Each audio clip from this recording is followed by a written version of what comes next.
কোরআন শরীফ অধ্যয়ন করো। বাংলাদেশের স্বাধীনতা সার্বভৌমত্ব রক্ষায় সার্বজনীন ঐক্য চায় বাংলাদেশ জামায়াতে ইসলামী, এমন মন্তব্য করেছেন জামায়াতের কেন্দ্রীয় নায়েবে আমির ডাক্তার সৈয়দ আব্দুল্লাহ মোহাম্মদ তাহের। আজ বিকেলে রংপুরের চেকপোস্টে cafe 66 a national doctors forum NDF রংপুরের আয়োজিত ইফতার মাহফিলে প্রধান অতিথির বক্তব্যে তিনি এ মন্তব্য করেন। তিনি আরো বলেন, আমরা বহুবার স্বাধীনতা অর্জন করেছি, হাজারো জীবনের বিনিময়ে, রক্তের বিনিময়ে স্বাধীনতা অর্জন করেছি, কিন্তু স্বাধীনতা পাইনি। 5 আগস্টের পর পুনরায় আমরা এক হয়েছি, দ্বিতীয় স্বাধীনতা ঘোষণাও করেছি, কিন্তু মনে যেন খটকা লাগে, আমরা কি আবারও স্বাধীনতা পাব না? কারণ 5-6 মাসের ভিতরে আমাদের মাঝে একটা অনৈক্য দেখা দিয়েছে।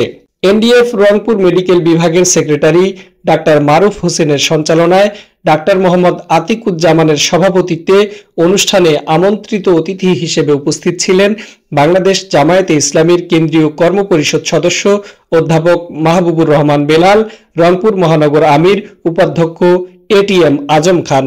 বিশেষ অতিথি হিসেবে উপস্থিত ছিলেন এনডিএফ এর সেক্রেটারি জেনারেল অধ্যাপক ডাক্তার মাহমুদ হোসেন, এনডিএফ এর রংপুর বিভাগীয় সহসভাপতি ডাক্তার মোহাম্মদ হোসেন। এছাড়াও বিভিন্ন পর্যায়ের ডাক্তার, মেডিকেল শিক্ষার্থী ও অন্যান্য নেতৃবৃন্দ উপস্থিত ছিলেন। এটা বলতেছি, আমি একটু বললাম যে পাহাড় পরে অপরাধের পরেও যদি আপনি আল্লাহ ক্ষমা করতে তো জিরো হই। সুতরাং basic points of salvation for this life and the life hereafter হচ্ছে আল্লাহ সুবহানাহু ওয়া তাআলার কাছ থেকে আমরা ক্ষমা পাবো। সেজন্য এটাকে এত গুরুত্ব দিয়েছে, কদরের রাতে তার স্ত্রীকে শুধু একটি কথা বলার জন্য বলে দিয়েছেন। সুবহানাল্লাহ তো সব আছে, অবশ্যই আছে, আলহামদুলিল্লাহ আছে, অবশ্যই আছে, নফল নামাজ সব আছে, অবশ্যই আছে, কিন্তু মেইন এমফেসিস হচ্ছে আল্লাহর পক্ষ থেকে আমরা সবসময় ক্ষমা যদি পাই, তাহলে আমাদের আখিরাত দুনিয়া আমাদের সফল যাবে। এবং আজকের দিনে লাস্ট কথা বলতে চাই, সেটা হচ্ছে বাংলাদেশের আমরা বহুবার স্বাধীনতা যুদ্ধ করেছি। 47 সালে স্বাধীন হয়েছে, 200 বছর লড়াইয়ের পরে স্বাধীন হয়েছি, কিন্তু স্বাধীনতা পাইনি। 71 সালে হাজার মানুষের জীবনে রক্তের পরিমাণে সশস্ত্র যুদ্ধের মাধ্যমে আমরা স্বাধীন হয়েছি, স্বাধীনতা পাইনি।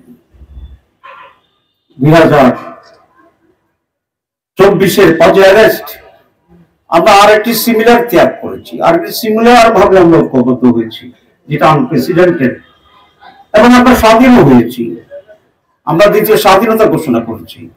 কিন্তু আবার মনে যেন খটকা লাগে, আমরা কি আবারও স্বাধীনতা পাবো না?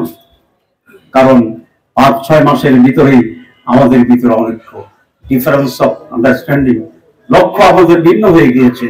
জাতীয় যে কতগুলো স্লোগানে আমরা একত্রিত হয়েছিলাম নতুন বাংলাদেশের জন্য, আজকে আবার যে দল সে তার দিকে চলে গেছে, যে ক্ষমতা পাতে চাই ক্ষমতা লড়াইয়ে চলে গেছি, যে ছাত্ররা নতুন করে জীবন দিয়ে উদ্বুদ্ধ করেছে তারা তাদের সাথীদের ব্যাপারে কিভাবে জানি না, তারাও আবার ক্ষমতার রাজনীতির প্রতিযোগিতায় নিজে থেকে অবতীর্ণ করছে। আমরা মনে হয় কেউ দেশের জন্য নই, আমরা মনে হয় কেউ মানুষের জন্য নই, আমরা মনে হয় কেউ দেশের কল্যাণের জন্য নয়, আমরা মনে হয় কেউ নৈতিকতার জন্য নেই, দুর্নীতি মুক্ত বাংলাদেশের জন্য নয়, আমরা আমাদের জন্য।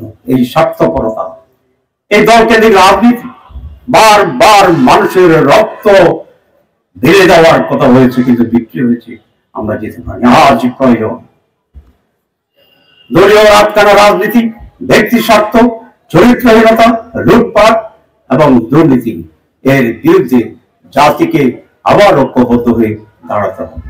আমাদের 24 আগস্টের সে অর্জনকে আমরা বিসর্জন দিতে পারি না। আমরা হেলায় খেলায় কেউ ভিন্নভাবে খেলবে, ষড়যন্ত্র হবে, দেশ থেকে বিদেশ থেকে, আমরা এটাকে এলাও করতে পারি না।